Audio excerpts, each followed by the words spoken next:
John Deere was born in 1804 and later made the steel plow in 1837, which would end up changing agriculture forever. During the early 1800s, the United States was expanding to the west, trying to establish itself as a government and create an economy that could survive in the world. John Deere should be on the A-Push Wall of Fame because he created a plow and business that led to the future of agriculture and construction in the world. John Deere was born in 1804 in Rutland, Vermont. He was the son of William Ronald Deere and Sarah Yates Deere. John had 5 siblings. Then, in 1805, Deere's family moved to Middlebury, Vermont.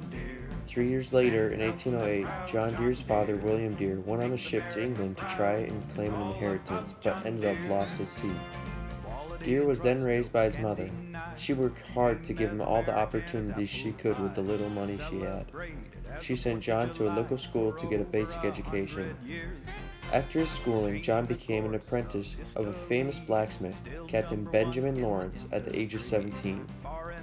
A few years later, in 1826, John set up his own blacksmith business at the age of 21 in Burlington, Vermont. John was soon recognized for his craftsmanship and ingenuity as a blacksmith at a young age. For the next 12 years, John went around Vermont towns blacksmithing throughout. During this time, John married Demarius Lamb, and they had 5 children. He then moved to Grand Detour, Illinois at the age of 33 in 1837 to find a better business environment. He made a blacksmith shop there, and then sent for his family a year later in 1838. In Grand Detour, John and his wife Demarius had 4 more children. They ended up building a nice life there. Soon after moving to Grand Detour, Illinois, John Deere had many customers ask him if he could help them with their plows. The problem was the plows that were used were made out of wood and cast iron, which were fine for the sandy dirt of the East Coast, but the sticky soil of the Midwest clung to the bottom of the plow.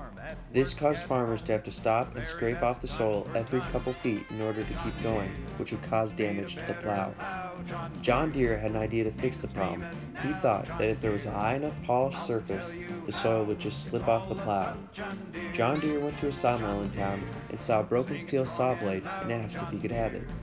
Back at his shop, he chiseled off the teeth of the blade and heated it up and reformed it into the moldboard of the plow.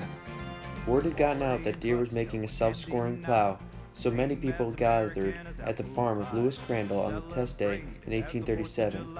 The plow was a success, and a year later he made a plow for Lewis Crandall, who bought it in 1838. Crandall was so satisfied with the plow that he referred it to 2 of his neighbors, and John Deere made more of them in 1838. In 1839, Deere had built a total of 10 plows, and then in 1840 he produced 40 plows. In 1841 he produced 75, then in 1842 he produced 100 plows, and then in 1843 400 plows. Deere ended up partnering with Leonard Andrus in 1843 to try and keep up with the high demands for his plow. In 1846, Deere and Andrus had produced nearly 1,000 plows, but because the 2 men had conflicting views about the future of the operation, John Deere dissolved the partnership with Andrus in 1848. Then he moved to Moline, Illinois, and made a new partnership with John Gold and Robert Tate.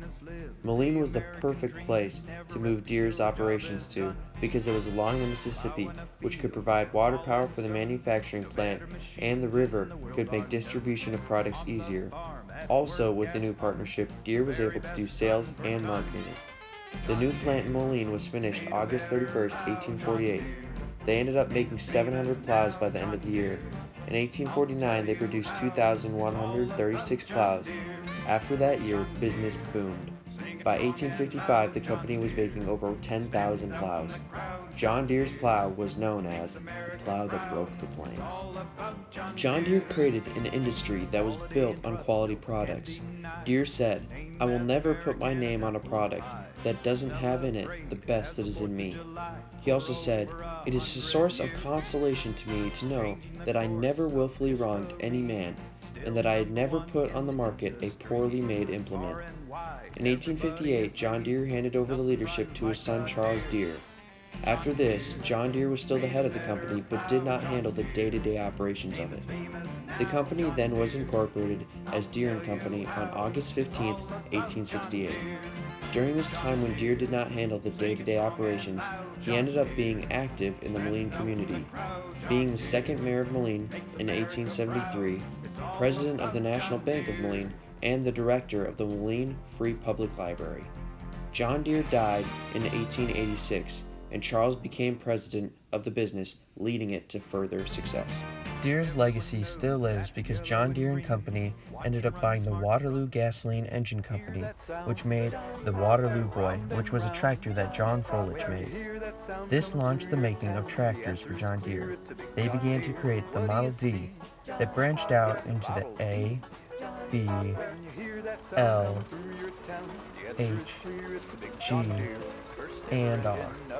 The Deere Company brought a competitive market to the U.S. because companies like Case, Allis-Chalmers, Oliver, and Ford started making tractors in an effort to make money off of the tractor industry. The expansion in companies in the tractor industry led them to push for better and more efficient tractors.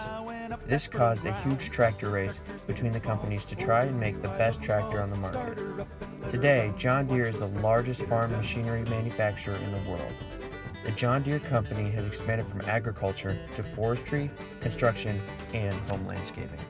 John Deere should be on the A-Push Wall of Fame because he created a business that was based upon the value of quality products.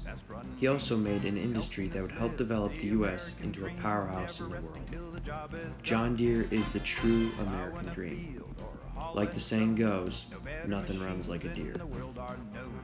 On the farm, at work, at home, the very best ton for ton.